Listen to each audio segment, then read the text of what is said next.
செய்தியின் தலைப்பு தேவனுடைய சிநேகிதன். காட்ஸ் ஃப்ரெண்ட், தேவனுடைய சிநேகிதன். இயேசுவை உங்கள் வாழ்க்கையிலே சொந்த இரட்சகராக ஏற்றுக்கொள்ளும் போது, பிற மதத்திலிருந்து அநேகர் இங்கே வந்திருக்கிறீங்க. கிறிஸ்துவ குடும்பத்தில் பிறந்தவர்கள் சொற்ப ஜனங்கள் தான் இங்கே பார்க்குறேன். அதிகமாக இயேசுவை அறியாத குடும்பத்தில் பிறந்து வளர்ந்து இஸ்லாமிய குடும்பங்களை இங்கே பார்க்கிறேன். நீங்கள் இயேசுவை ஏற்றுக்கொள்ளும் போது உங்களுக்கு ஆண்டவர் ஒரு பெயர் கொடுக்கிறார். யோவான் 1:12 பார்க்காம சொல்லுங்க. பாஸ்டமா சொல்லாம பின்னாடி சத்தம் வரட்டும். புதுசா இயேசுவை ஏற்றுக்கொள்ளும் போது நமக்கு ஒரு ஆண்டவர் ஒரு புது பெயர் கொடுக்கிறார். என்ன பேர்? யோவான் 1:12. அப்படி தெரியாதவங்க பைபிளை பாருங்க. பைபிள் கொண்டு வராதவங்க டிவியை பாருங்க. வசனம் சொல்லல. அம்மா இவ்வளவு நேரம் வசனம் வேண்டாம், கேட்ட கேள்விக்கு தான் பதில். ஸ்தோத்திரம். நாம் புதிதாக இயேசுவை ஏற்றுக்கொள்ளும் போது எந்த நிலைக்கு நம்ம உயர்த்தப்படுறோம், அந்த எந்த இதில் கொண்டு வரார், எங்கிருந்து எங்கே கொண்டு வரார். தூக்கி எடுத்தீரே அப்படின்னு பாடினீங்கல்ல, எங்கிருந்து எங்கே அப்படின்னு. உலக பிள்ளைகளாக இருந்தோம், அசுத்தத்தின் பிள்ளைகளாக இருந்தோம், பிசாசின் பிள்ளைகளாக இருந்தோம், அந்தகாரத்தின் பிள்ளைகளாக இருந்தோம், இருளின் பிள்ளைகளாக இருந்தோம். இப்போ ஆண்டவர் நம்மை முதல் எங்கே கொண்டு வருகிறார்? தேவனுடைய பிள்ளைகள். சத்தமா சொல்லுங்க. நான் யார்? பரமசிவத்துடைய பிள்ளை இல்ல, ஆபேலையா பிள்ளை இல்ல, தேவனுடைய பிள்ளைகள் என்ற அந்த ஸ்தானத்துக்கு ஃபர்ஸ்ட் கர்த்தர் கொண்டு வரார். அதுல திருப்தி அடையக்கூடாது. அதுல அப்பா நான் தேவ பிள்ளை ஆயிட்டேன், போதும், பரலோகம் போனா போதும் அப்படின்னு இருக்கக்கூடாது. அடுத்த கட்டம், மற்ற அதுக்கு அடுத்தது, இவ்வாறு மாற்றப்பட்ட பின்பு தேவ பிள்ளையாய் நீங்கள் மாறின பிறகு அதோடு நிறுத்தி விடக்கூடாது. போதும், 1வது படித்தா போதும் அப்படின்னு இல்லை, தொடர்ந்து படிக்கணும்ல. ஒரு நேரம் சாப்பிட்டா போதும் இல்லை, தொடர்ந்து 3 நேரமாக சாப்பிடணும். அதே போல் இந்த மாற்றம், தேவ பிள்ளை என்ற ஒரு மாற்றம் வந்த பிறகு அதோடு நின்று விடாமல் மேலும் வளர்ச்சி அடைய தேவன் விரும்பி 2வது ஒரு கட்டத்துக்கு கொண்டு போகிறார். நாம் விலக வேண்டிய, நாம் விட்டு விட வேண்டிய, நாம் அருவருக்க வேண்டிய சில காரியங்களை விட்டு விலகும் போது, நாம் அதை வெறுக்கும் போது, பாவத்தை விட்டு விலகி வரும்போது அடுத்த கட்டம் இன்னொரு பேர் கொடுக்கிறார். கலாத்தியர் 4:6, ரோமர் 8:14 அடுத்த நிலைமைக்கு நம்மை கொண்டு போகிறார். ஒரு விசேஷித்த நிலைமைக்கு கொண்டு போகிறார். அது என்ன? படிச்சு சொல்லுங்க. புத்திரர், தேவனுடைய புத்திரர். முதல் யாரு? நீங்க இயேசுவை சொந்த இரட்சகராய் குல தெய்வமாய் ஏற்றுக்கொள்ளும் போது நீங்க தேவ பிள்ளையா மாறுறீங்க. 2வது தேவனுடைய புத்திரர். ரோமர்ல வேகமா போட்டுட்டாங்க. அருமையான கர்த்தருடைய பிள்ளைகளுக்காக நன்றி, ஸ்தோத்திரம். ஸ்மித் பிரதர் இங்க இருப்பாருன்னா அடிக்கடி எங்களோட பேசி உற்சாகப்படுத்துவார். அவர் அங்க போனதுலேருந்து எனக்கு உற்சாகம் குறைஞ்சிருச்சு. இங்க இருந்துட்டு டக்குன்னு பதில் கொடுப்பார். ஆமாம், நானும் என்னை டல்லாக இருக்க விட மாட்டார். அப்படி நீங்கள் இருக்கணும். ஸ்தோத்திரம். ஆமே. முன்னாடி வந்து உட்கார்ந்தது சந்தோஷம், எங்களை உற்சாகப்படுத்திக்கிட்டே இருக்கணும். அல்லேலூயா. அல்லேலூயானா இப்படி சொல்றாரு ஒருத்தர். சரி, ஸ்டைல் மாறுது. தேங்க்யூ. அடுத்த நிலை, அடுத்த விசேஷித்த உயர்வு, தேவனுடைய புத்திர. முதல் யாரு? நீங்க யாரு? நீங்க யாரு? பரமானந்த பிள்ளையா? தேவனுடைய பிள்ளை. வீட்டுக்கு வாங்க, கவனிச்சுக்கிறேன்.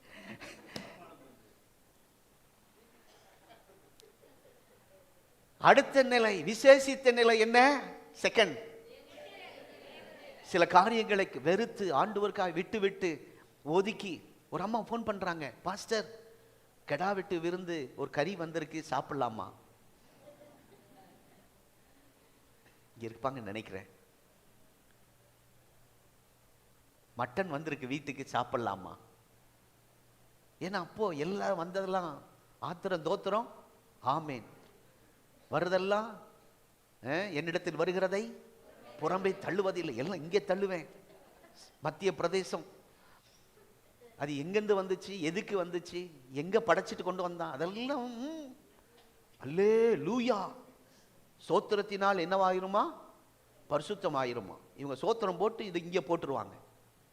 இந்த அம்மா ஃபோன் பண்றாங்க, பாஸ்டர் அந்த நாட்கள் எல்லாத்தையும் உள்ள தள்ளணும், இப்போ ஆண்டுடைய பிள்ளை ஆயிட்டோம். ஆகவே விட வேண்டியவைகள், ஒதுக்கப்பட வேண்டியவைகள், அகற்றப்பட வேண்டியவைகள், அதெல்லாம் இப்போ யோசனை பண்ணிட்டு என்னை கேட்குறாங்க. நான் சொன்னேன், அம்மா இது எங்கேருந்து வந்துச்சு அப்படிலாம் கொஞ்ச நேரம் பேசிட்டு நான் சொன்னேன், வேற எங்கேயும் விற்கிறதுக்கு படைக்கல, ஆகவே இது சரியான இடத்துல தான் வந்திருக்கு, சாப்பிடுங்கம்மானோன்னா அப்பாடா சோத்திரம் பாஸ்டர் அப்படின்னாங்க. ஒரு ஏழை தாய், பைபிள் படிக்காத ஒரு தாய், அவங்க ஆண்டவர் மேல வைத்திருக்கிற அந்த வைராக்கியத்தை பாருங்கள். இது உள்ள போய் நம்ம விசுவாசத்தை கெடுத்துருமோ, பரலோக ராஜ்யத்தை இழந்துருவோமோ, ஆண்டவர் நம்மளை புறக்கணிச்சிருவாரோ, அந்த ஒரு தெய்வ பயம் அவங்களுக்குள்ள இருக்கு பாருங்க. அந்த பயம், அந்த ஆண்டுடைய தொடர்ந்து வாரம் வாரம் வருகிறவர்களுக்கு கூட அந்த பயம் இருக்காது. கர்த்தருக்கு ஸ்தோத்திரம். அப்படிப்பட்ட நல்ல விசுவாச பிள்ளைகளுக்காய் கர்த்தரை துதிக்கிறேன். ஆகவே இந்த விசேஷித்த நிலைமைக்கு நாம் வளருகிறோம். கிறிஸ்தவ ஜீவியம் என்பது, கிறிஸ்தவ வாழ்க்கை என்பது வளர்ச்சி அடைகிற வாழ்க்கை. போன வாரம் இருந்த மாதிரியே இல்லை, இருக்கக்கூடாது. போன வருஷம் இருந்த மாதிரியே இருக்கக்கூடாது. சிலர் தேவனுடைய பிள்ளைகள் என்ற நிலைமையோடு நிறுத்தி விடுகிறார்கள். வெகு சிலர் தேவனுடைய புத்திரர் என்ற விசேஷ நிலைமையில் வந்து ஸ்டாப் ஆயிடுறாங்க. நான் இன்றைக்கு பிரசங்கிப்பது 2 நிலையை விட, அதைவிட சிறந்த ஒரு நிலைக்கு கர்த்தர் உங்களை கொண்டு போக போகிறார். அல்லேலூயா. அதுதான் இந்த பிரசங்கத்தின் தலைப்பு. தேவ பிள்ளையே, ஆண்டுடைய கிறிஸ்தவ ஜீவியம், நாம் தேவ பிள்ளைகள், தேவனுடைய புத்திரர் என்று நின்று விடாதபடி இன்னும் மேலான நிலையில் காணப்படுவதை இந்த வசனத்தின் மூலமாக கர்த்தர் நம்மோடு பேசுவாராக. நல்ல பிதாவே, இந்த காலை நேரத்தில் எங்களோடு கூட பேசும். ஆண்டவர், எங்களுடைய இருதயம் ஆவலாய் திறந்து காத்திருக்கிறது. நீர் சொல்ல ஆகும், கட்டளையிட நிற்கும். உம்முடைய வசனத்தை அனுப்பி குணமாக்குறவர். உம்முடைய வசனம் எங்களை உயிர்ப்பிக்கிறது. உம்முடைய சத்தம் வல்லமையுள்ளது. அந்த வார்த்தை ஜனங்களை உயிர்ப்பிப்பதாக எங்களை ஆசீர்வாதத்தோடு அனுப்பும். இயேசுவின் நாமத்தில் பிதாவே, இயேசுவின் நாமத்தில் பிதாவே. ஸ்தோத்திரம்.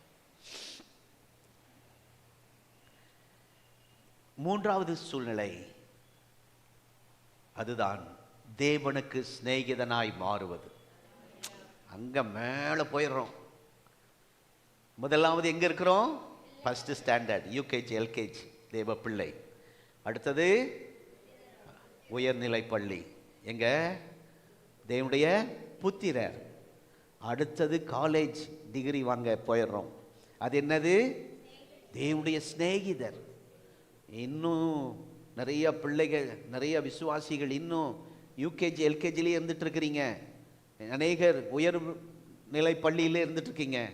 ஆண்டவர் உங்களை அவர் விரும்புகிற அந்த மேலான உன்னதமான தேவனுடைய சிநேகிதன் என்ற நிலைமைக்கு உங்களை என்னை கர்த்தர் உயர்த்துவாராக. ஹல்லேலூயா. தனக்கு முற்றிலும் விரோதியாய் இருந்த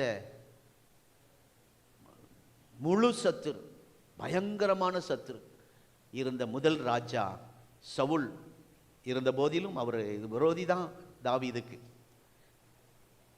அவனுடைய குமாரன், சவுலுடைய குமாரன் யோனத்தான் தாவீதுக்கு மிகவும் சிநேகிதனாய் சிநேகிதன் இல்ல, மிகவும் சிநேகிதன்.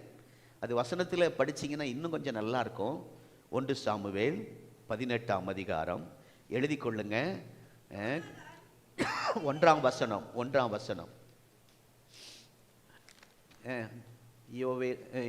1 சாமுவேல் 18:1.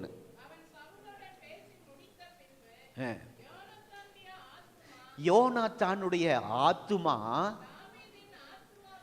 தாவீதின் ஆத்துமாவோடே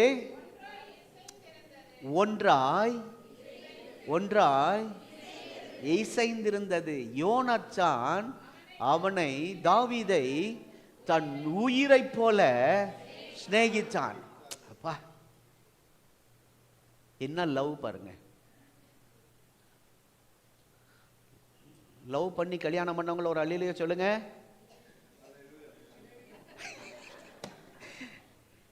அவர் தான் உண்மையை சொன்னார்.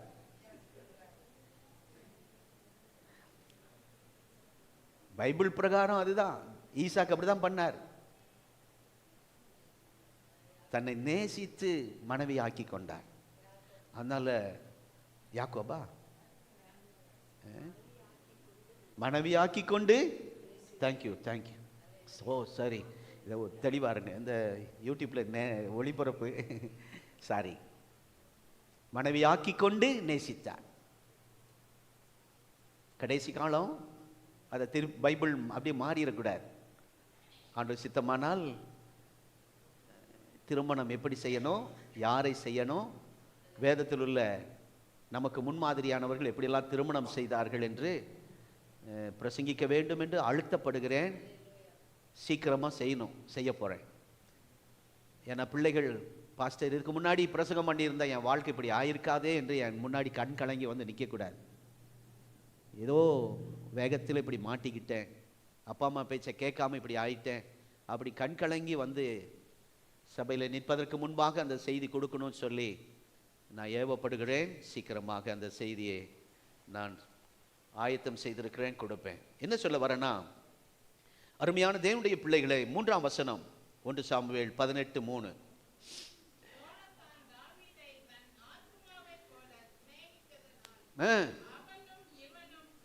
உடன்படிக்கை பண்ணிக்கிட்டாங்க. அல்லேலூயா. ஒரு அடையாளம், உடன்படிக்கை பண்ணிக்கிட்டாங்க. அப்பா, நான் உன்னோட அன்பா இருக்கேன், ஸ்நேகமா இருக்கேன் அப்படிங்கிறத வெறும் வாயில இல்லை, வாயில வடை சுட மாட்டேன், உடன்படிக்கை பண்ணுகிறார்கள். 3வது அடுத்தது 4ஆம் வசனத்துல சும்மா வாயில சொல்லல, போர்த்து கொண்டிருக்கிற அந்த சால்வை அதை கொடுக்க வாய்ப்பு இல்லை. ஏன்னா அப்பா ராஜா, தேசத்தின் ராஜா, அவங்க மகன். அந்த சால்வை எவ்வளவு விலை உயர்ந்தது, அப்படி கொடுக்க ஏதோ சாதா பெட்ஷீட்டா? சால்வை கலற்றி வஸ்திரத்தை, ராஜாவுடைய வஸ்திரம் எப்படி இருக்கும்னு நினைச்சு பாருங்க. சர்ச்சுக்கு சிலர் வராங்க, அவங்கள பார்த்தா கோடீஸ்வரரா மதிக்கலாம், ஆனா இருக்கிற வீடை வித்தாலும் கடன் தீராது. ஆண்டவர்கிட்ட வரும்போது ஆண்டுடைய பிள்ளைக்கு அப்படி வரணும். உயர்ந்த ராஜா வஸ்திரம் அதை கொடுக்குறான் பாருங்க. ஏதோ ஒரு மாதிரி டேமேஜ் ஆயிடுச்சு, கிழிஞ்சிருச்சுன்னு தூக்கி கொடுக்கல, ராஜ வஸ்திரம். அடுத்தது தன் பட்டயத்தை எவனும் கொடுக்க மாட்டான், அது அவனுக்கு பாதுகாப்பு. பட்டயத்தை கொடுக்கிற அளவுக்கு ஸ்நேகம், அன்பு. தன் வில்லையும் தன்னுடைய கச்சையும் தாவீது கூட. இதுதாங்க ஸ்நேகம், அன்பு. ஹல்லேலூயா. இப்படி தாவீது யோனத்தானுடைய அப்பா தாவீதுக்கு ஒன்னா எதிர் துரோகி, முற்றிலும் விரோதி. அப்பா சுத்திக்கிட்டு இருக்கிறாரு தாவீதை கொல்ல, ஆனா அந்த குடும்பத்திலிருந்து ஒரு நண்பனை கர்த்தர் தந்திருக்கிறார். உங்களை யார் விரோதிக்கிறாங்களோ அந்த குடும்பத்திலிருந்து ஒரு நல்ல அனுபவம் உள்ள ஒருவரை உங்களுக்கு கர்த்தர் ஃப்ரெண்டா கொடுப்பார். ஆமென். அப்பா என்னெல்லாம் செய்யறாங்க, திட்டம் போடுறாங்கன்னு வந்து சொல்லிடுவார். அல்லேலூயா. ஆமா, நமக்கு ஆவியானவர் தான் நல்ல ஃப்ரெண்டு. ஆமென். சத்துரு என்னெல்லாம் திட்டம் போடுறானோ நமக்கு சொல்லிடுவார். ஆனால் சத்துருக்கு என்ன தோணுது, எவனோ நம்ம ஆளு அங்கே போய் சொல்லி கொடுத்துட்டு இருக்கிறான் பரமானந்தத்துக்கு, எவனோ போட்டு தள்ளுறான். யாரும் போட்டு தள்ளல, ஆண்டவர் நமக்கு சொல்றார். ஆமென். ஒரு வீட்டுக்கு போயிருந்தோம் 2 நாளைக்கு முன்னாடி, அவங்க எல்லாம் சொல்றாங்க, அவர் எங்கேயோ வந்து உட்காருவார், எப்படியோ போயிரு, யார்கிட்ட நீங்க முன்னாடி வந்து பேசக்கூட மாட்டார். அவர் சொல்றார், நம்ம சபை நிலைமை கர்த்தர் அவருக்கு வெளிப்படுத்துறார். இன்னைக்கு போய்கொண்டு இருக்கிற நிலைமையை வெளிப்படுத்துறார். நான் சொன்னேன், 100% உண்மை பிரதர். இனி வரக்கூடிய நாட்களில் என்ன சம்பவிக்க போகிறது என்று கர்த்தர் வெளிப்படுத்தி இருக்கிறார். ஜெபம் பண்ணுங்க, அதை கர்த்தர் தடை பண்ணுவார் என்று சொன்னேன். என்ன சொல்ல வரேன்னா, அப்பா என்ன சத்துரு என்ன திட்டம் போடுறானோ, அவருடைய மகனே தாவீதுக்கு வந்து எல்லாம் சொல்லி முடிஞ்ச அளவுக்கு பாதுகாப்பாய் ஆதரவாய் இருந்தார். என்ன சொல்ல வரேன்னா, அந்த யோனாத்தான் அப்படிப்பட்ட ஒரு நண்பன் ஒரு நாள் யுத்தத்திலே மரணம் அடைந்தார், இறந்து போனார். அந்த இறந்து போன நேரத்தில் தாவீதுடைய உள்ள என்ன ஆச்சு பாருங்க. 2 சாமுவேல் 1ஆம் அதிகாரம் 26ஆம் வசனம். வேகமாய் எடுங்கள், நேரமாய் கொண்டிருக்கிறது. 2 சாமுவேல் 1:26 எப்படி புலம்புறார், எப்படி அழுகிறார், எவ்வளோ வேதனைப்படுறார். ஒரு ஆத்துமா சபை விட்டு வெளியே போகும்போது, ஒரு ஆத்துமா போன வாரம் ஒரு குடும்பம் வரல, எனக்கு என்னமோ எல்லாத்தையும் இழந்த மாதிரி இருக்கு. இப்போ இன்னைக்கு காலையில் அவங்கக்கிட்ட போய் எங்கே போனீங்க, 1 வருஷமாக காணோன்னு கேட்டேன். 1 வாரம் தான் வரல. அந்த பாதிப்பு எங்களுக்கு இங்கே நின்று உணர்றோம். இப்படி தான் பார்க்குறோம். உள்ளெல்லாம் யார் உட்காந்துருக்கேன் எங்களுக்கு தெரியல, ஆனாலும் அந்த ஒரு பாதிப்பு இருக்குது. ஐயோ ஒரு குடும்பம் வரலையே, அந்த ஏக்கம். போயிட்டு போகிறாங்க, நமக்கு புது குடும்பம் வந்துருச்சு அல்லேலூயா அப்படியெல்லாம் சொல்ல மாட்டோம். யோனத்தான், இந்த தாவீதை பாருங்கள், இந்த ஒருத்தன் உனக்காக நான் வேதனைப்படுறேன், வியாகுலப்படுறேன். எப்படி இருந்தாய் யோனத்தானே, நீ எனக்கு வெகு இன்பமாய் இருந்தாய், உன்னுடைய சிநேகம் எனக்கு ஆச்சரியமாய் இருந்தது. கடைசி லைன் எல்லாம் சேர்ந்து படிப்போம். ஸ்திரீகளின் சிநேகத்தை பார்க்கிலும் அதிகமாய் இருந்தது. ஆமா, ஸ்தோத்திரம். ஒரு பெண்ணை நேசிக்கிற அந்த சிநேகத்தை போல நான் உன்னை நேசிக்கிறேன் என்று அவர் புலம்புகிறதுன்னா, இதெல்லாம் நான் ஏன் சொல்லிட்டு இருக்கேன்னா, இதே போலதான் தேவனும் தம்முடையவர்களை சிநேகிக்கிறார். தாவீது மனுஷனுக்கே இப்படி சிநேகிக்கிறார்னா, நம்ம ஆண்டவர் அல்லேலூயா, அவருடைய அன்புக்கு ஈடே இணையே இந்த உலகத்தில் எதுவும் இல்லை. ஆமீன் சொல்லுங்க. அவருடைய சிநேகத்துக்கு கல்வாரி சிநேகம் கரைந்திடும். சூப்பர் பாட்டு, பயங்கர அருமையான பாடல். இந்த பாட்டெல்லாம் ஒன்று ஜோயல் பாஸ்ட் பாடணும், இல்லைன்னா சாம் பாஸ்ட் பாடணும். சாம் பாஸ்ட் பாடணுன்னு வராங்க, ஆனால் வாய்ப்பு தர மாட்டேன். ஏன்னா எனக்கு பிரசங்கமே, ஏன்னா அந்த பாட்டில் அப்படியே என்னை மறக்க செஞ்சிடும். எனக்கு ரொம்ப விரும்பி பாடுற பாட்டு இதுதான். அப்படி முடியாத பாட்டு இருந்தால் மெதுவும் போடுங்க, வாசிட்டு நம்ம அப்படியே போயிடலாம். நல்ல வாய்ஸ் உள்ளவங்க இதை பாடணும். நம்ம சர்ச்சில் எல்லாருக்குமே வாய்ஸ், அதுவும் சாம் பாஸ்டரோடு சேர்ந்து பாடுறவங்க இங்கே நிறையா பேர். ஆனால் நான் உண்மையை சொல்கிறேன், எனக்கு பாடவே வராது. அந்த ஹையா, அந்த ஸ்பீடா, அந்த அது எனக்கு எப்படி தான் நீங்கள் பாடுறீங்க. கர்த்தர் கிருபை தந்திருக்கிறார், எனக்காகவும் ஜெபம் பண்ணுங்க. ஸ்தோத்திரம். என்ன சொல்ல வரேன்னா, அந்த கல்வாரி சிநேகம் கரைந்திடும் என்னை, கரைத்திடும் என்னை. அப்படி கல்லாய் இருக்கிற நம்முடைய இருதயத்தை கரைச்சிடும் அந்த கல்வாரி சிநேகம். அந்த அன்பை அங்கே தான் காட்டினார். அதுக்கு ஈடு இணையான அன்பு இந்த உலகத்தில் சிநேகம் ஒன்றுமே இல்லவே இல்லை. வேற சிநேகத்தோடு இருக்கிறீங்களா? அடுத்தடி, காலங்கள் தோறும் காவடிகளோ காணட்டும் உண்மை, களிப்போடு இன்று குருசினில் ரத்தம் குரல் கொடுக்கட்டுமே, கும்பிடுவோரை குணமாக்கும் வேகம். ஸ்தோத்ரம். போதும் போதும், நல்ல அடிகள். முடிந்தால் கடைசியில் பாடலாம். கேரளாவில் ஒரு அருமையான பாஸ்டர் ஜேவி பீட்டர், அவருடைய பாடல்கள்லாம் எண்ணி எண்ணி துதி செய்வாய், இந்த பாடல்லாம் அவருடைய பாடல்கள். அப்படிப்பட்ட பசுத்தவான்களெல்லாம் எடுத்துக்கொண்டார். அவர்கள் இல்லாதது நமக்கு மிகுந்த வருத்தம். இந்த சபையிலும் அப்படிப்பட்ட ஆட்களை கர்த்தர் எழுதுவாராக. என்ன சொல்றேன்னா, இந்த சமூகத்தின் மூலமாக நாம் என்ன அறிந்து கொள்கிறோம்? நம்முடைய ஆண்டவரும் தம்முடையவர்களை சிநேகிப்பது மாத்திரமல்ல, சிநேகிதராகவும் இன்றைக்கு மாற்ற விரும்புகிறார். அல்லேலூயா. உலகத்தை சிநேகிக்காதீங்க, ஒரு ஆபத்து. நம்ம வருத்தப்படணும். இப்போ சந்தோஷமா இருக்கும், அப்புறம் விட்டுறலான்னு நினைப்போம், அது விடாது. பல உதாரணங்கள் சொல்ல முடியும், நேரம் இல்லை. ஆகவே அவருடைய சிநேகத்திற்கு அளவே இல்லை. எரேமியா 31:3, காருண்யத்தால் உன்னை சிநேகித்தேன், அநாதி சிநேகத்தால் உன்னை சிநேகித்தேன், காருண்யத்தால் உன்னை இழுத்துக்கொண்டு. இதுதாங்க ஆண்டுடைய சிநேகம். தேவனுக்கு ஒருவர் சிநேகிதராய் மாறிவிட்டால் நாம் பெற்றுக்கொள்ளுகிற ஆசீர்வாதங்கள் ஏராளம். அதை தான் ஒவ்வொன்றாய் இன்றைக்கு பார்க்க போறோம். ஆபிரகாம் சிநேகிதனாய் மாறின போது அவருடைய வாழ்க்கையில் ஒன்றுமில்லாமல் வெறுங்கையாய் வெளியே வந்த ஆபிரகாம் அவனை பூமி தாங்க கூடாத ஆசீர்வாதமாய் கர்த்தர் மாற்றினார். நீங்க எங்கேயோ பிசினஸ்ல பாதிக்கப்பட்டு கீழே போயிட்டு சரிவாகி போயிட்டு இருக்கீங்களா?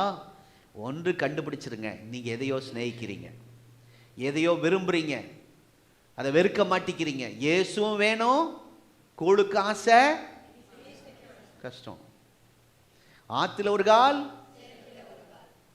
எங்கேயாவது ஒரு காலை வைங்க, சேர்த்துன்னு போயிருங்க. இல்லாட்டினா இப்படி வாங்க, படகுல கால் வைங்க, ஏசப்பா கிட்ட வாங்க.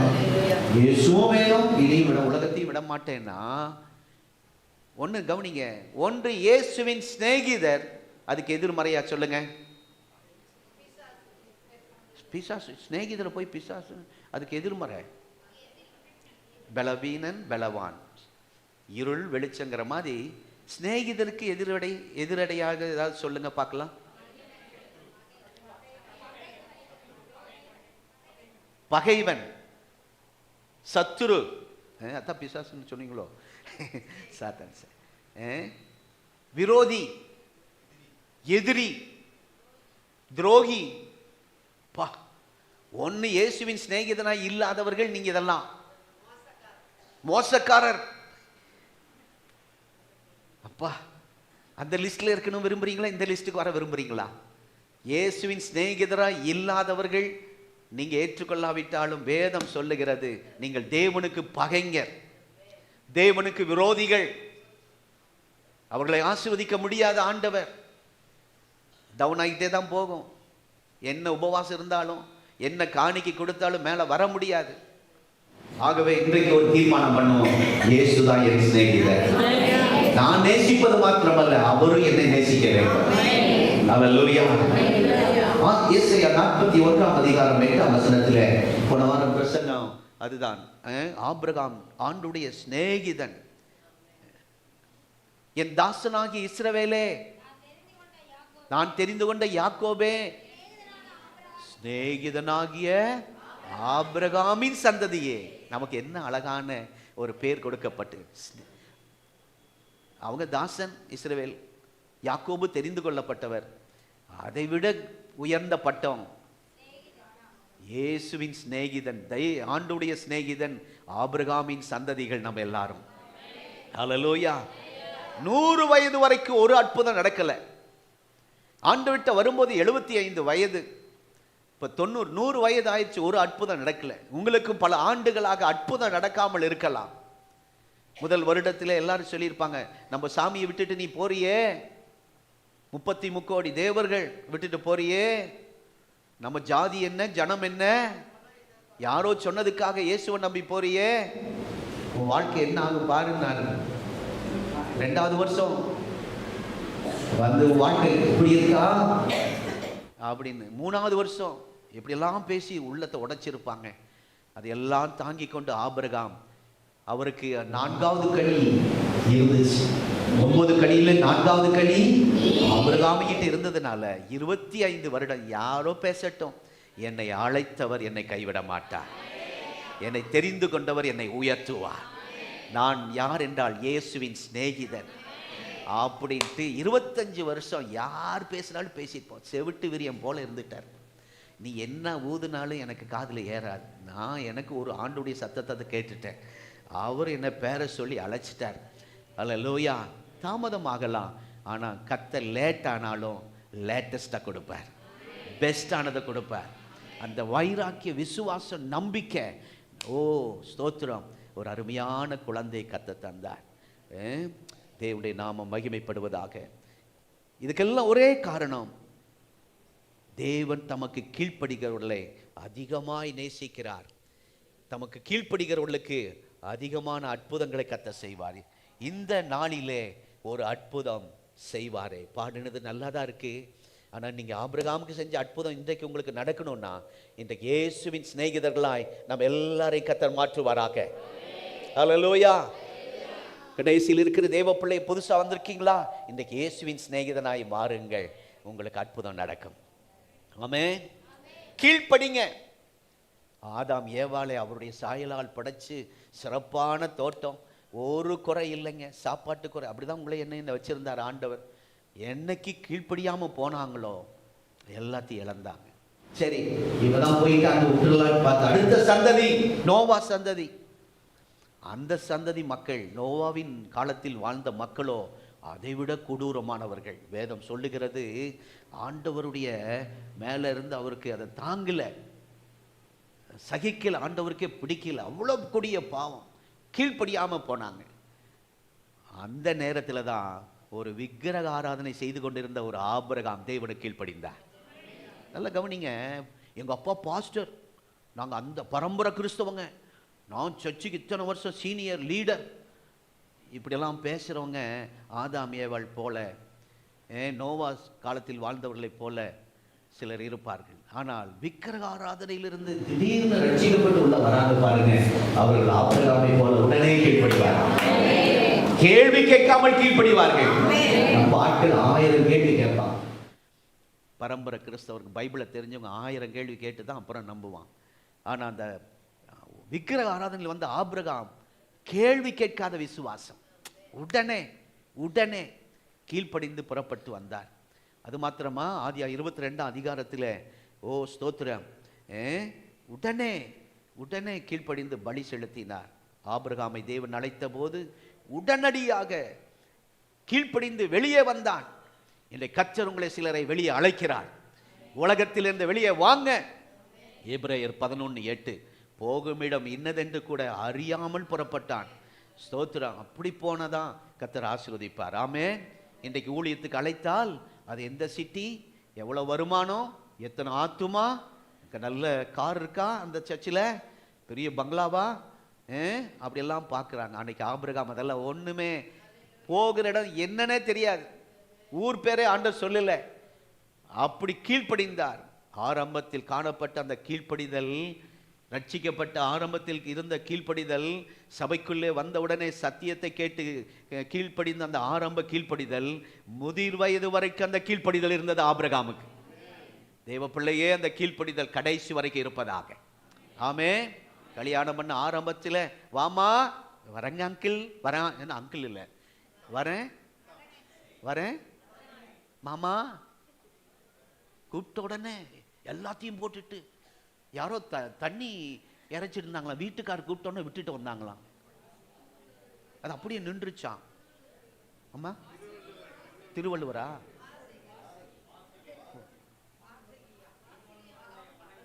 சரி, சண்டை போடாதீர்கள், சமாதானம் சமாதானம். சரி, கல்யாணம் பண்ண ஆரம்பத்தில் கூப்பிட்ட உடனே ஓடி வருவாங்க. அம்மா கொஞ்சம் தண்ணி வேணும், வரங்க வரங்க வரங்க, தண்ணி.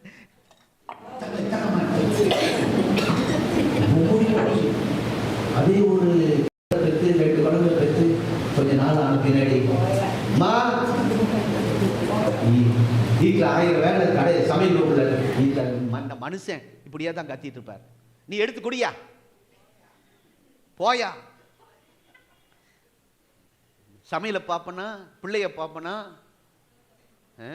அப்படின்னு. இந்த இவருக்கு ஆரம்பத்தில் இருந்த அந்த விசுவாசம், அந்த கீழ்ப்படிதல் கடைசி வரைக்கும் இருந்தது. ஆமே. ஆமா, புதுசா கல்யாணம் பண்ணி ஒருத்தர் 2 பேர் ரோட்ல போயிட்டு இருந்தாங்களாம். திடீர்னு அம்மா கால் தட்டி ரத்தம் பெரும் வரல மனைவிக்கு. உடனே கர்ச்சிப்பு, விலை உயர்ந்த கர்ச்சிப்பு வச்சிருந்தாரு, அதை எடுத்து ரத்தத்தை ஒட்டி, என்ன தங்கம் பார்த்து வரக்கூடாதா செல்லம், மயிலே என்னென்ன சொல்லணுமோ சொல்லி தொடச்சி விட்டாராம். அதே கொஞ்ச நாள் பின்னாடி, ரொம்ப காலத்துக்கு பின்னாடி, குழந்தையெல்லாம் பெற்று வளர்த்தையாச்சு, ஸ்கூலுக்கு அனுப்பியாச்சு. ஒரு நாள் தடவை அதே ஏரியாவில் போகும்போது கால் தட்டி விழுந்தான். எருமை மாடு, பார்த்து வர தெரியாது. இப்ப கர்ச்சிப்பு இல்லை, பாச வார்த்தை இல்லை, வர வர மாமியா.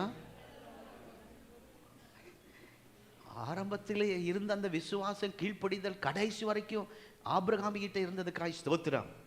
அல்லேலூயா, கர்த்தருக்கு ஸ்தோத்திரம். ஆகவே இந்த நாட்களில் ஜனங்கள் ஒருவேளை ஆபிரகாமை போல விக்கிரகத்தை விட்டு நீங்க வெளியே வந்திருக்கலாம், பாவத்தை விட்டு வெளியே வந்திருக்கலாம், அசுத்தத்தை விட்டு வெளியே வந்திருக்கலாம், துன்மார்க்க ஜீவித்தை விட்டு வெளியே வந்திருக்கலாம். ரொம்ப சந்தோஷம்.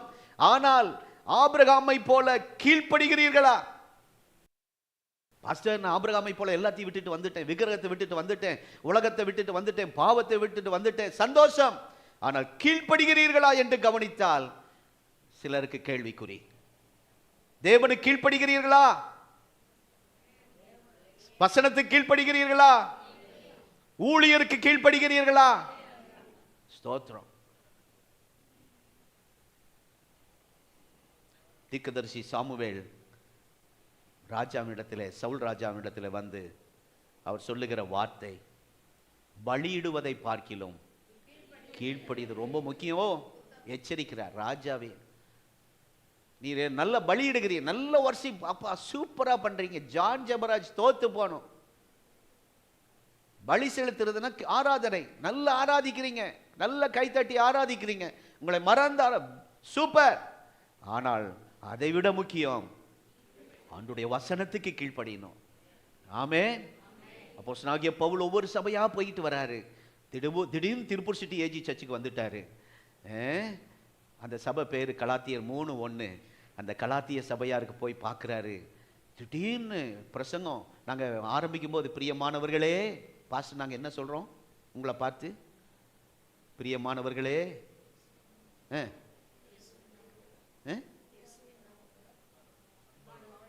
அன்பானவர்களே, தாய்மார்களே, பிள்ளை குட்டிகளே, தேவ பிள்ளைகளே, அப்படிலாம் நாங்கள் சொல்கிறோம். ஆனால் அப்போஸ்தலனாகிய பவுல் வந்து பிரசங்கத்துக்கு மேடைக்கு வந்தோடனே ஜனங்களை, கலாத்திய சபையாரை பார்த்து, நான் சொல்ல கஷ்டமாக இருக்கு, நம்ம ஜனங்க அப்படி இல்லை, ரொம்ப புத்திசாலிகள், அதனால உங்களை அப்படி சொல்ல முடியாது. ஆனால் பவுல் அன்றைக்கு சபைக்கு போகும்போது அவங்கள பார்த்து சொல்றார், புத்தி இல்லாத கலாத்தியரே, நீங்கள் கீழ்ப்படியாமல் போக உங்களை மயக்கினவன் யார்? கவனமாயிருங்கள். சர்ச்சு வளரும் போது உள்ள வர்ற எல்லாமும் ஆத்துமான்னு நம்ம நினைச்சிடக்கூடாது. இப்ப நல்லா தெரியுது, எழுப்புதலுக்காக ஜெபிக்கும் போது எழுப்புதலை குறைப்பதற்காக சிலர் உள்ளே நுழைகிறார்கள். துருபதேசம் உள்ளவர்கள், குழப்பவாதிகள், எல்லாரையும் சந்தேகமா பார்க்காதீங்க. அப்படிப்பட்ட ஆட்கள் ரொம்ப காலம் உள்ள இருக்க முடியாது. ஆமென். திணறிட்டு ஓடிடுவாங்க. ஏன்னா எழுப்புதல் ஜெபத்தில் அதை ஜெபம் பண்ணிட்டு இருக்கோம். சர்ச் எப்படி இருக்கணும்னு இந்த வாரம் அருமையான ஜெபம். ஆகவே கர்த்தர் மாற்றத்தை கொண்டு வந்து கொண்டிருக்கும் போது இப்படிப்பட்ட ஆட்கள் உள்ளே வருவார்கள். சத்தியத்தை குழப்புகிறவர்கள், சத்தியத்தை புரட்டுகிறவர்கள், சத்தியத்தை சொல்லி மயக்குகிறவர்கள், வேத புரட்டர்கள், அவர்களை எச்சரிக்கையாயிருங்கள் என்று பவுல் எச்சரிக்கிறார். ஸ்தோத்திரம். கர்த்தருடைய நாம் மகிமைப்படுவதாக. இந்த ஆபிரகாமை நான் நினைச்சு பார்க்கிறேன். அந்த நாட்களில், ஆபிரகாமின் நாட்களில் வேதம் இருந்ததா? பைபிள் இருந்துச்சா? ஆபிரகாம் காலத்தில் இல்லை. சர்ச் இருந்துச்சா? சபை இருந்துச்சா? இல்லை. பாஸ்டர் இருந்தாரா? இல்லை. ஸ்தோத்திரம். ஒரு கூட்ட ஜனங்கள் இல்லாத காலம். சேர்ந்து ஜெபிக்கிற, வாங்க சர்ச்சுக்கு போகலாம், இந்த என்கரேஜ் பண்ணுகிற, ஃபோன் பண்ணி இந்த வாரம் ஏன் வரல அப்படி யாராவது கேட்டீங்களா? யாராவது வரலன்னு நேராக பாஸ்டர்கிட்ட வந்து, பாஸ்டர் இந்த ஆத்துமா வரல, நான் என்ன பண்ணுவேன்? நீங்க அங்க போய் கேட்கணும். பக்கத்துல இருந்து ஆத்துமா ஏன் வரலன்னு உங்களுக்கு நீங்க தான் கேட்கணும்.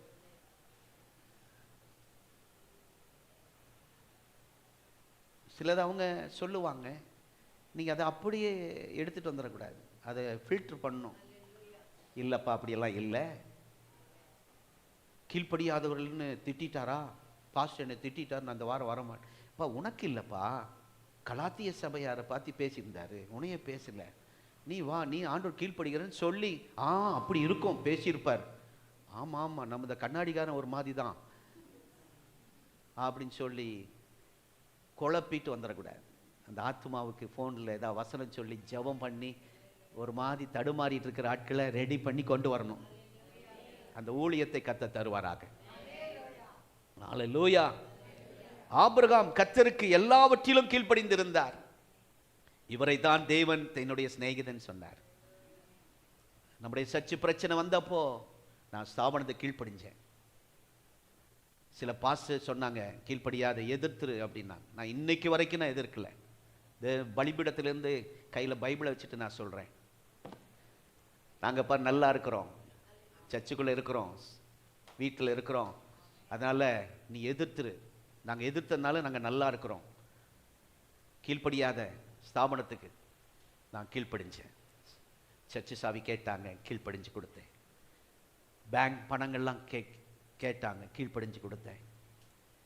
எல்லாம் சொன்னதுக்கு கீழ்ப்படிஞ்சு கீழ்ப்படிஞ்சு கீழ்ப்படிஞ்சு கீழ்ப்படிஞ்சு வந்தேன்.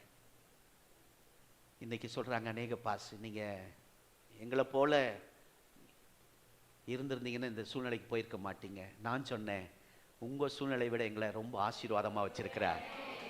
கீழ்ப்படிஞ்சதுனால தான் இந்த ஊழியம் எனக்கு தந்திருக்கிறார். ஆரம்பத்தில் இருந்த அபிஷேகம் இன்றைக்கு டபுளா கத்த தந்திருக்கிறார். அல்லேலூயா. அற்புதமாய் கத்த நடத்துகிறார்.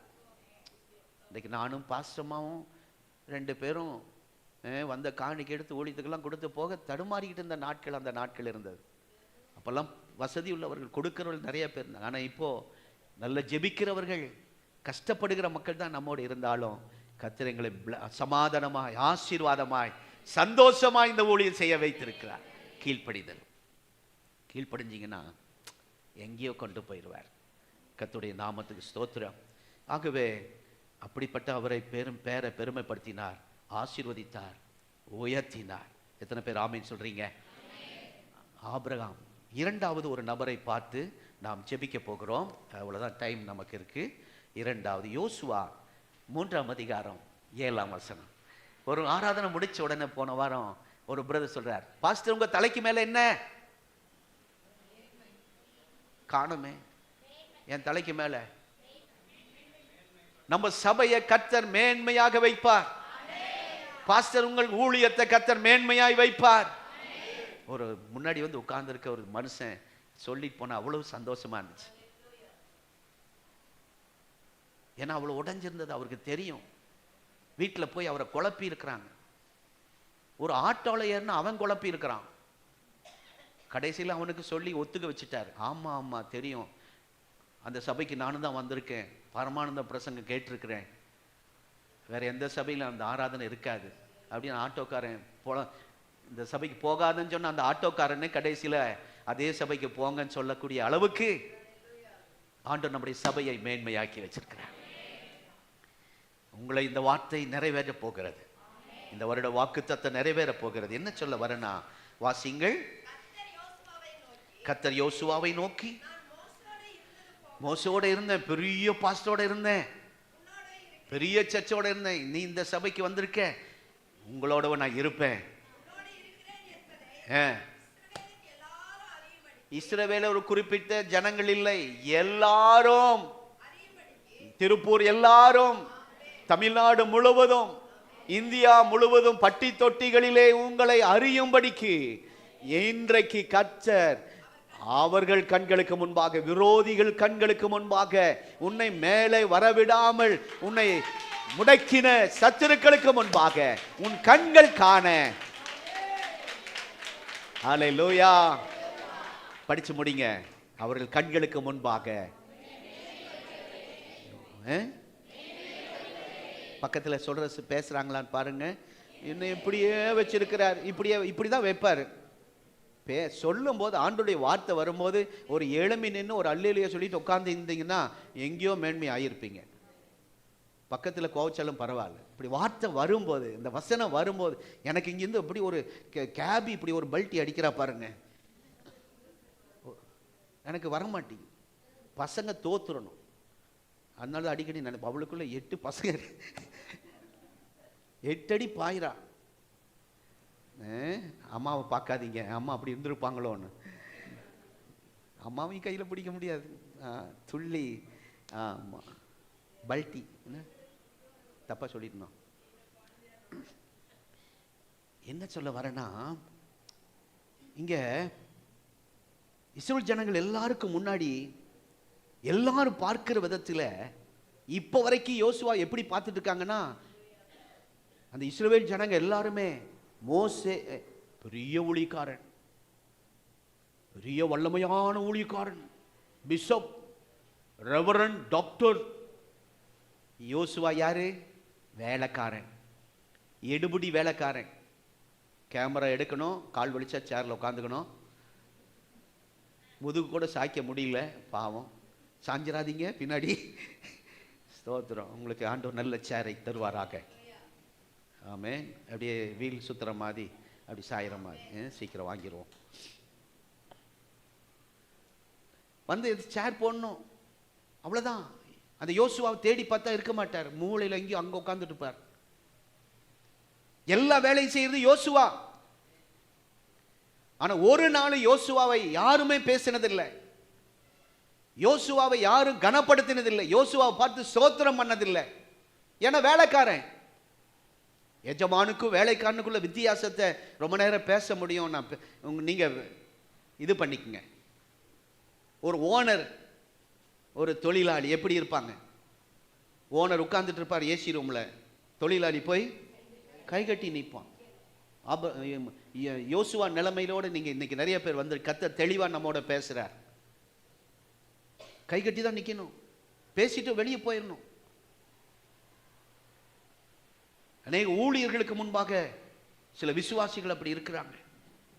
நம்ம கிட்ட 2 டிரைவர் இருந்தாங்க பல ஆண்டுகளாக. டிரைவரை எப்படி வச்சிருப்பாங்க? ஐயாவுக்கு தெரியும். டிரைவரில் இருக்கிறதுனால அவங்க புரிஞ்சுக்குவாங்க. கார் ஓட்டணும் அவ்வளோதான். அவங்க ஓனர் போய் நல்ல ரூமில் தங்குவாங்க, ஏசி ரூமில். டிரைவருக்கு வண்டிகளையும் தூங்கிக்கணும், ஷெட்டில் போய் தூங்கணும், கொசுக்கடியில் தூங்கணும். அவங்க ட்ரெஸ்ஸை பார்த்தா அருவருப்பாக இருக்கும். அவர் ஓனர் நல்ல ஹோட்டலில் போய் சாப்பிடுவார். 10 ரூபா எடுத்துகிட்டு போ, சோத்திரம் என்னமோ நிறையா வருது, ஒரு 10 ரூபா கொடுத்து போ, டீ சாப்பிட்டுக்க. இதுதான் உலகம். ஆனால் நாங்கள் 2 டிரைவர் அப்படி வச்சிருக்கல. இன்றைக்கு அவர்கள் உணருவாங்க, நாங்கள் எங்கே உட்காந்து சாப்பிட்றோமோ அங்கே உட்கார வச்சுருப்போம். நாங்கள் தங்குற இடத்துல நாங்கள் தங்க வச்சிருக்கிறோம். இது லைவ்ல போயிட்டுருக்கு. அவங்க எப்படி வந்தாங்க, ட்ரெஸ் எந்த ட்ரெஸ்ஸில் வந்தாங்க, எந்த நிலைமையில் உள்ள வந்தாங்க, உலகமே ஏற்றுக்கொள்ளாது. அப்படி நாங்கள் மகனாக ஏற்றுக்கொண்டோம். ஒரு ஏரியாவுக்கு போய் ஒரு இடத்துக்கு போயிருந்தப்போ அவங்க கேட்டாங்க, இவர் யாருங்க? என் மகன் சொன்னேன். இன்னொரு மீட்டிங் போயிருந்தப்போ அவர் என்னுடைய உடன் ஊழியர்னு சொன்னேன், டிரைவர்னு சொல்லல, என் உடன் ஊழியர்னு சொன்னேன். அவங்க மனசாட்சிக்கு தெரியும். வேலைக்காரனை நான் வச்சதில்லை, ஒரு நாளும் டிரைவராக பார்த்ததில்லை. வந்தது எப்படி வந்தாங்க எப்படி போனாங்கன்னு ஆண்டவர் அறிவார். ஆனால் அவர்கள் எங்களை பண்ணின எங்கள் பிள்ளைகளுக்கு கொடுத்த வேதனை காயங்கள், அதை நினைச்சா கதறி அழுதணும் போல இருக்கு. ஆனால் கர்த்தர் அதிலிருந்து எங்களை மீட்டெடுத்திருக்கிறார். என்ன சொல்ல வரேன், மோசேக்கு பிறகு ஒரு பெரிய குரூப்பை லீட் பண்ணி நடத்த ஒரு ஆள் வேண்டும். இப்போ லைனே மாறுகிறது, இப்போ ட்ராக்கே மாறுகிறது. இதுவரைக்கும் யோசுவா வேலைக்காரன், இதுவரைக்கும் யோசுவா எடுபடி வேலை செஞ்சுட்டு எங்கேயோ மறைஞ்சிருவான். சீன்ல வர்றதெல்லாம் யாருன்னா மோசே தான். மோசே வந்துட்டாரு, மோசே பிரசங்கம் பண்றாரு, மோசே பேச்சே தான்.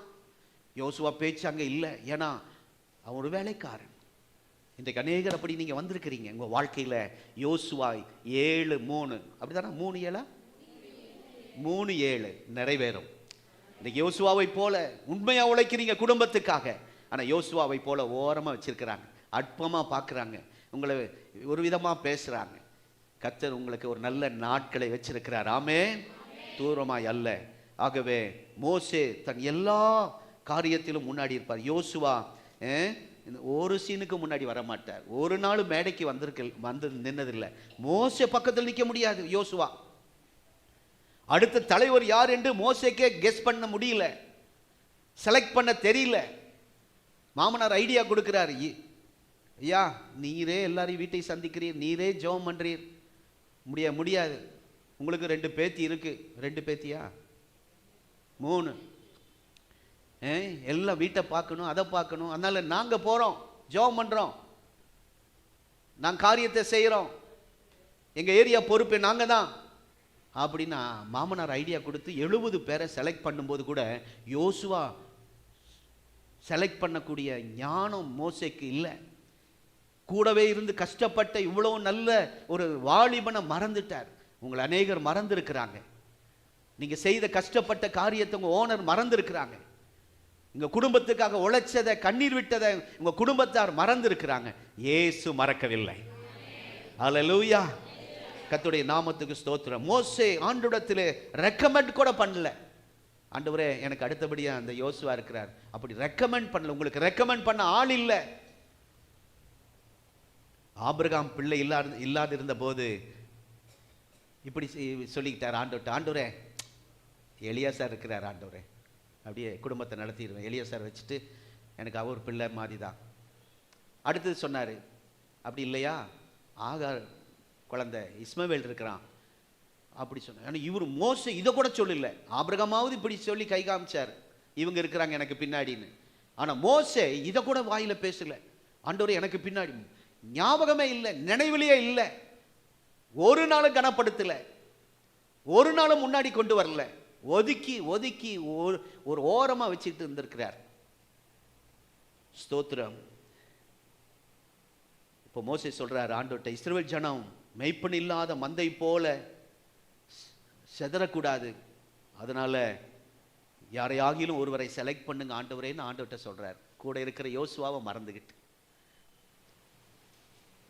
தான் செலக்ட் பண்ண லீடர் யார் இருக்காங்க தெரிய கூட இல்லை. கர்த்தர் யோசுவாவை கொண்டு வந்து நிறுத்துகிறார். ஆமென், ஹல்லேலூயா.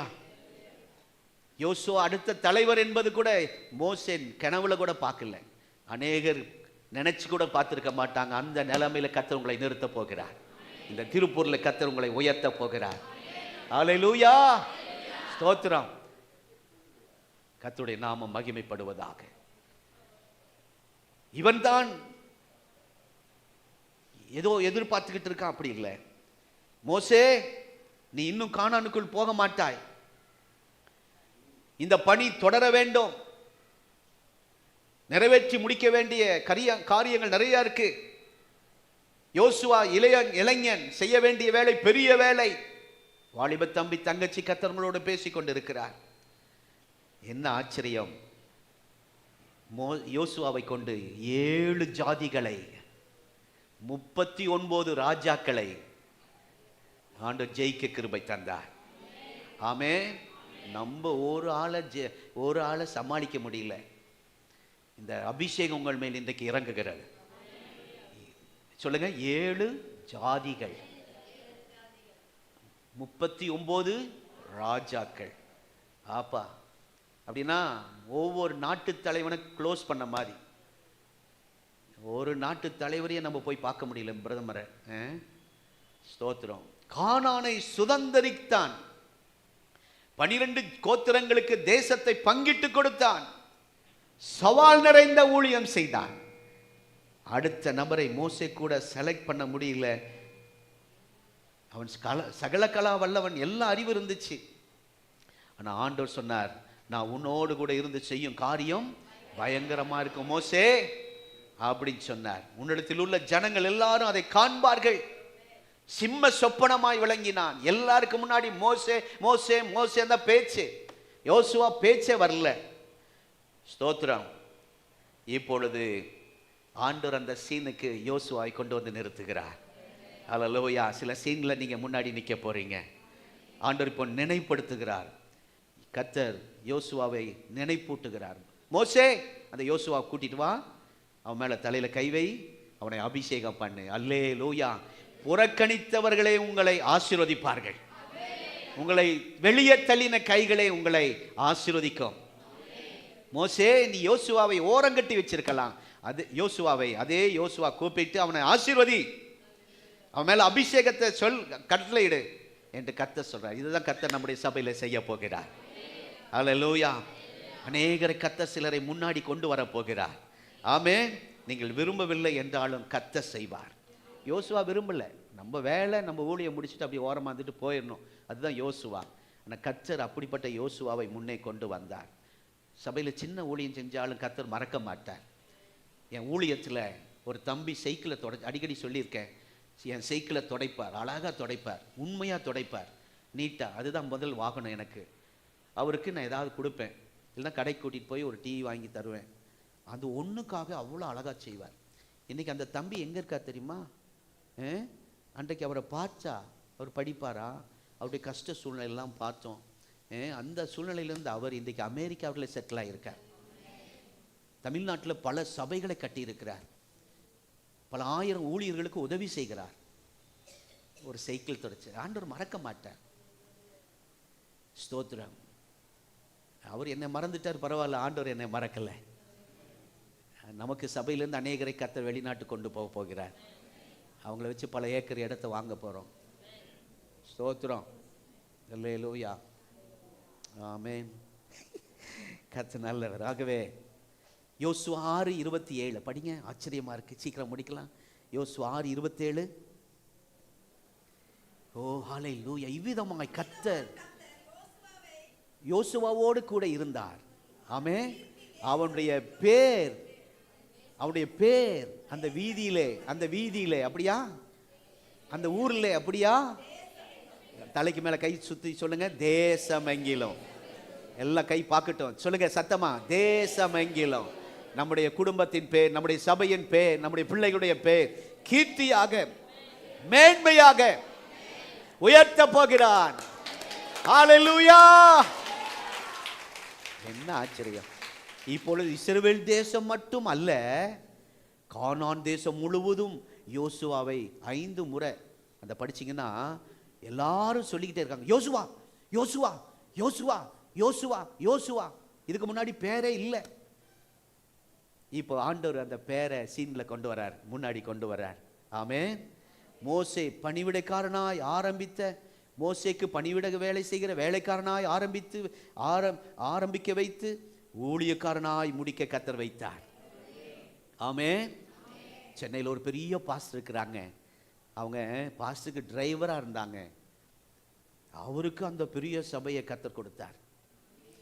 இவரும் அப்படிதான் ஒரு ஊழியக்காரனாய் பணிவிடை, சாதாரண வேலை, எடுபடி வேலை, டீ கொண்டாந்து கொடுத்துட்டு டம்ளரை வாங்கி வச்சுட்டு அந்த மாதிரி வேலை செஞ்சிருந்தவனை ஊழியக்காரனாய் முடிக்க வைத்தார்.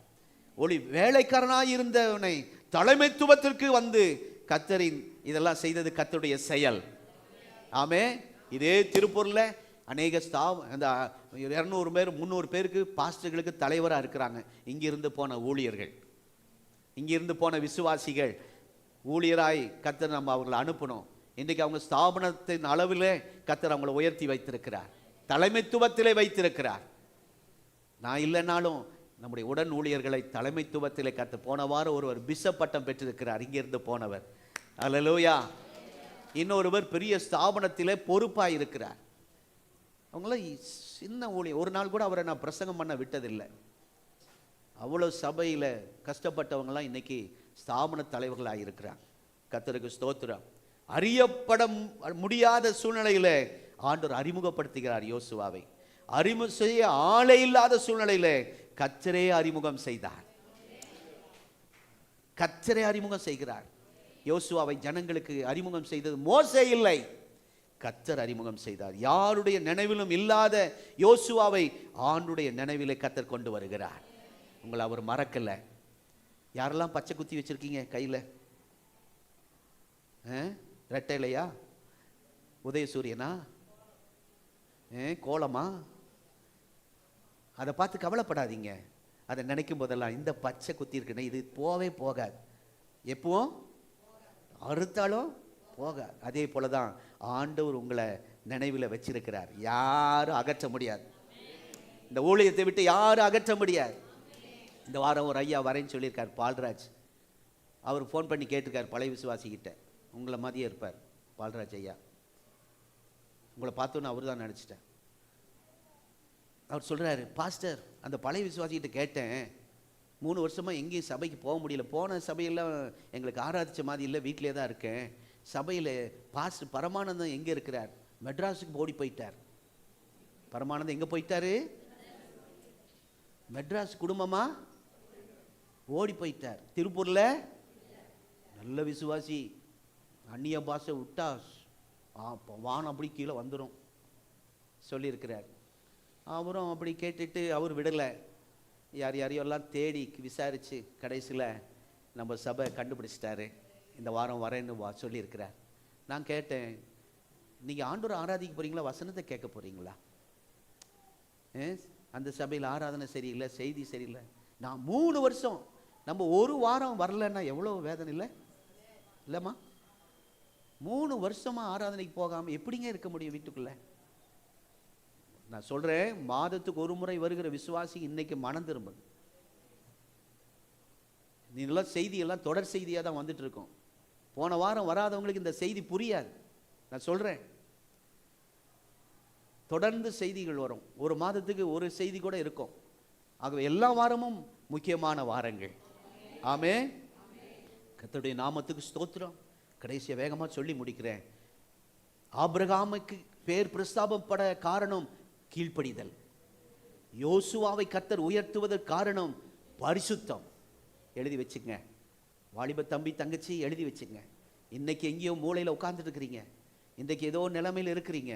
கர்த்தர் ஒரு நாள் உங்களை மேன்மையான இடத்தை கொண்டு வருவார். உங்களுக்காக சிபார்சு பண்ணுவார். அதிகாரிகளோடு கர்த்தர் பேசுவார். கீழ்ப்படிதல் இருந்ததுனால பேர் பிரஸ்தாபம், பரிசுத்தம் இருந்ததுனால பேர் பிரஸ்தாபம். ஆமென். ஹல்லேலூயா. வாலிபனாய் இருக்கும்போது ஆசரிப்பு கூடாரத்துக்குள்ளேயே சுத்திட்டு இருப்பார். மோசே ஊழியக்காரன், போப்பா வீட்டுக்கு. அப்பா அம்மா போக மாட்டேன். இன்னைக்கு சபைக்கு வானா போர் அடிக்குதான். வாலிபர்களுக்கும் வாலிப பிள்ளைகளுக்கும், சின்ன பிள்ளைகளுக்கே போர் அடிக்குதான் சர்ச்சுனா. ஆனா ஆலயத்தை விட்டு விலகாமல் இருந்த வாலிபனாகி ஆசரிப்பு கூடாரத்தை விட்டு விலகாமல் இருந்தான் யோசுவா. கர்த்தர் அவனை தான் பெருமைப்படுத்தினார், உயர்த்தினார். ஆமென்.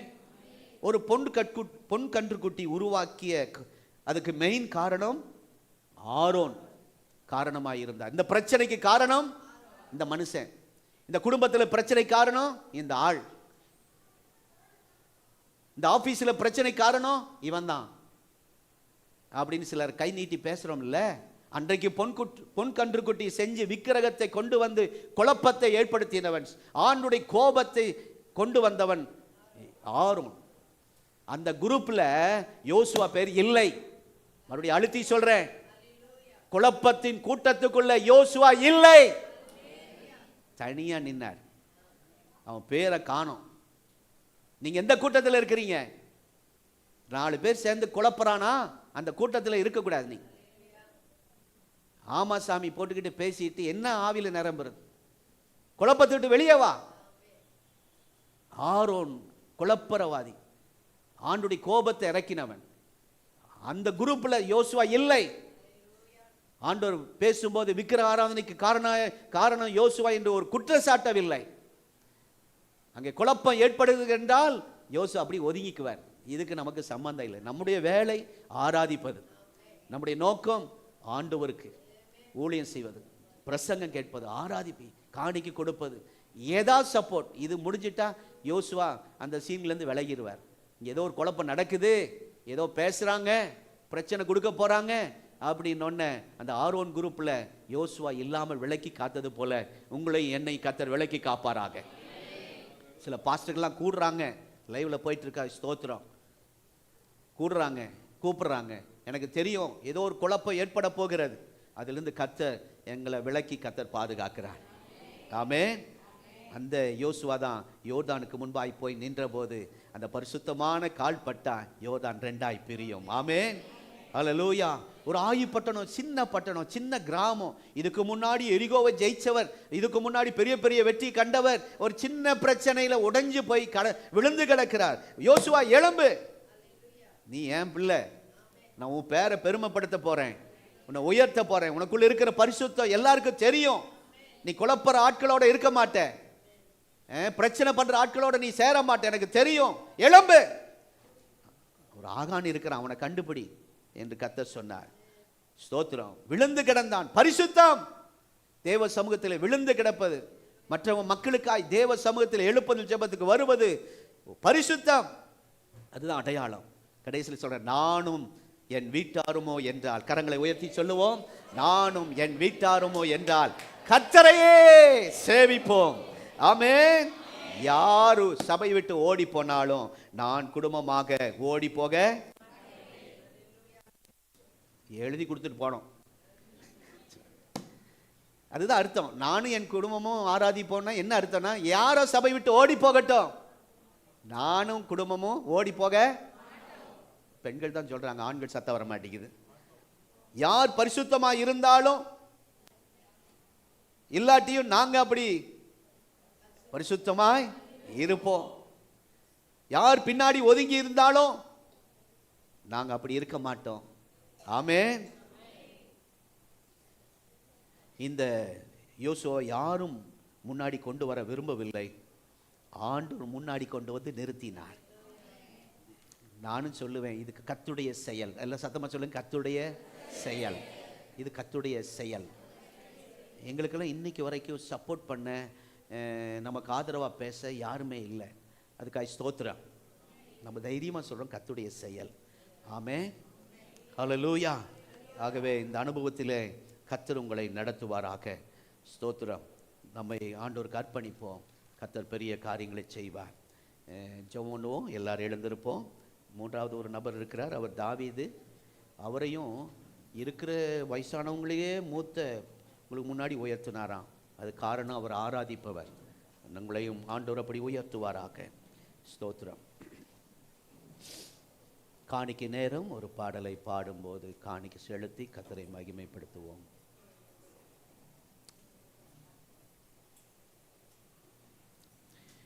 ரெண்டு வாலிபர்கள் எப்போ ரெடியாக இருக்கணும்? காணிக்கை எடுத்த உடனே இந்த இடத்த அங்கே கொண்டு வந்துடணும். நாங்கள் கொஞ்சம் இங்கே முன்னாடி இருந்து ஜெபிப்பதற்கு உதவியாக இருக்கும். முடிஞ்ச உடனே மறுபடியும் இங்கே கொண்டு வந்து வச்சுட்டு நீங்கள் போயிருங்க. அந்த ஊழியத்தை செய்ய நீங்களே முன்னாடி வந்து உதவி செய்ய. ஒரு வாலிபர் வராரு.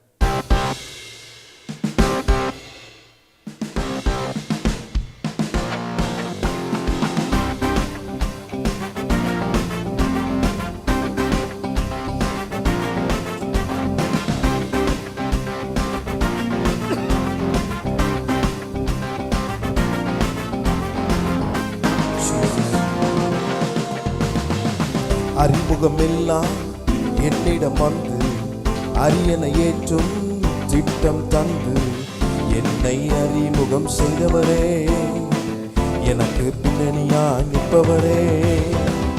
அறிமுகமெல்லாம் என்னிடம் வந்து அரியணை ஏற்றும் திட்டம் தந்து என்னை அறிமுகம் செய்தவரே, எனக்கு பின்னணியாய் நிற்பவரே. எல் ஷடாய் சர்வ வல்லவர், என்னை வாழ வைக்கும் நல்ல தெய்வமே. எல் ஷடாய் சர்வ வல்லவர், என்னை பெருக செய்த பெரிய தெய்வமே. எல் ஷடாய் சர்வ வல்லவர், என்னை வாழ வைக்கும் நல்ல தெய்வமே. எல் ஷடாய் சர்வ வல்லவர், என்னை பெருக செய்த பெரிய தெய்வமே.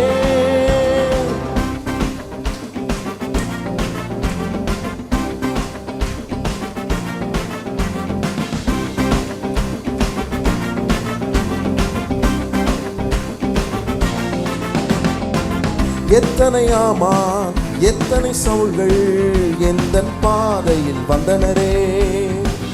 எத்தனை ஆமான் எத்தனை சவுல்கள் எந்தன் பாதையில் வந்தனரே. ஆனாலும் தயவால் எனக்கு அரியணை வாழ்வை தந்தவரே.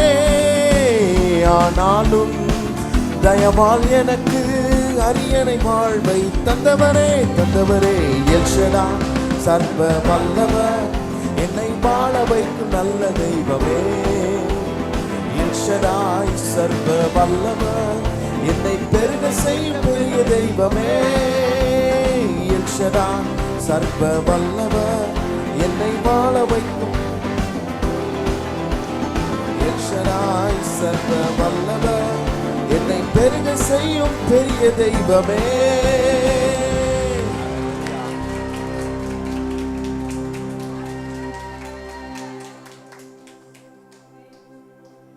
நம்முடைய சபை உயிருள்ள சபை. உயிருள்ளவைகளெல்லாம் வளரும். ஆகவே நீங்களும் உயிருள்ளவர்கள். உங்களுக்குள்ளே வளர்ச்சி வேண்டும், உயர்வு வேண்டும். உங்களுடைய பெயரை கர்த்தர் உயர்த்த விரும்புகிறார். எங்கேயோ இருந்த யோசுவாவை எல்லாம் மோசையே மறந்து போனாலும் ஆண்டவர் மறக்கல. ஆகவே உங்களையும் கர்த்தர் தேசமெங்கும் நம்முடைய பேர் கீர்த்தி பரவிற்று. யோசுவா எங்க போனாலும் யோசுவா யோசுவா. இன்றைக்கு உங்க பேரு வராமல் இருக்கலாம். கர்த்தர் உங்களை அந்த இடத்துல, உங்க பகுதியில், கம்பெனியில், அந்த ஊழியத்தில் கர்த்தர் மகிமையாய் வைக்க போகிறார். அதற்கு தேவன் எதிர்பார்க்கிறது பரிசுத்தம். மோசேனிடத்தில் கீழ்ப்படிதலை பார்த்தார். சரி, ஆபிரகாமிடத்தில் கீழ்ப்படிதலை பார்த்தார். இன்றைக்கு யோசுவானிடத்தில் அந்த பரிசுத்தத்தை நாம் பார்க்கிறோம். ஹல்லேலூயா. ஆண்டவரே, இந்த நாட்களிலே எங்களோடு பேசின வார்த்தைக்காய் ஸ்தோத்திரம். உடைய பிள்ளைகள் அர்ப்பணித்த விதைத்த காணிக்கைக்காய் ஸ்தோத்திரம். மிஷனரி ஊழியத்துக்கு கொடுக்கிற காணிக்கைக்காய் ஸ்தோத்திரம். உடைய பிள்ளைகள் செய்கிற ஜெப ஊழியத்திற்காய் ஸ்தோத்திரம். ஹல்லேலூயா. இன்றைக்கு இந்த எழுப்புதல் ஜெபம் எவ்வளவோ மாற்றங்களை கொண்டு வந்திருக்கிறது. ஒரு காலத்திலே சபையிலே இந்த பிரச்சனை அந்த பிரச்சனை ஜெபிக்க வருவாங்க. இப்போ அந்த எழுப்புதல் ஜெபத்துக்கு பிறகு, ஆண்டவரே நான் 5 மணிக்கு எழுந்து ஜெபிக்க முடியல பாஸ்டர் அப்படின்னு ஜெபிக்க ஓடி வராங்க. அதுதான் எழுப்புதலில் மாற்றம். என் சேர் பக்கத்துல காலியா இருக்கு பாஸ்டர், அதுக்கு எப்படி ஜெபிக்கணும்னு ஒரு சகோதரி 5 மணிக்கு வந்து கேட்குறாங்க. எப்படி ஜெபிக்கணும் தெரியல, என் வீதியிலிருந்து நான் ஒருத்தி தான் வரேன், என் ஏரியாவில இருந்து பக்கத்தில் இருக்கிற எல்லாரும் வரணும்னு சொல்லி இன்னைக்கு காலையில வந்து சொல்லி ஜெபம் பண்ணி போறாங்க. ஜெப குறிப்பு மாறுகிறது. நம்முடைய தேவைகளை எல்லாம் முன்வைக்காமல் ஆண்டுடைய தேவையை சொல்லி ஜெபிக்கிறவர்களாய் நம்மை கர்த்தர் மாற்றுவாராக. ஆண்டுடைய விருப்பம் நிறைவேற நம்மை ஒப்பு கொடுப்போமாக. பரலோக பிதாவே, நீர் இந்த ஆராதனையில் அசைவாடி கொண்டிருப்பதற்காய் ஸ்தோத்திரம். அந்த ஒவ்வொரு குடும்பத்தையும் பிள்ளைகளையும் அவருடைய பிசினஸையும் என்னுடைய ஊழியத்தையும் கர்த்தர் ஆசீர்வதிப்பீராக. தொடர்ந்து உயர்த்தும் பெரிய காரியங்களை செய்யும். யோசுவா 3:7 நிறைவேறட்டும். கர்த்தர் சீக்கிரமாய் நல்ல பதிலை காத்தார். சுகத்தை தாரும், பலன் தாரும். வந்த பலவீனர்கள் ஒவ்வொருவரையும் தொட்டு சுகமாக்கும். புதியதாக வந்திருக்கிற ஒவ்வொருவரும் தொடர்ந்து ஆராதிக்க கிருபை தாரும். இதில் உதவி செய்த ஒவ்வொருவரையும் ஆசீர்வதி. இயேசுவின் இனிய நாமத்தில் பிதாவே. நம்முடைய கர்த்தராகிய இயேசு கிறிஸ்துவின் கிருபை, பிதாவாகிய தேவனுடைய அன்பு, பரிசுத்த ஆவியானுடைய ஐக்கியம் இந்த ஆராதனையில் பங்கு கொண்ட எல்லாரோடும் சதா காலமும் நிலைத்திருப்பதாக. கர்த்தர் உங்களை ஆசீர்வதிப்பார். எல்லாருக்கும் ஸ்தோத்திரம்.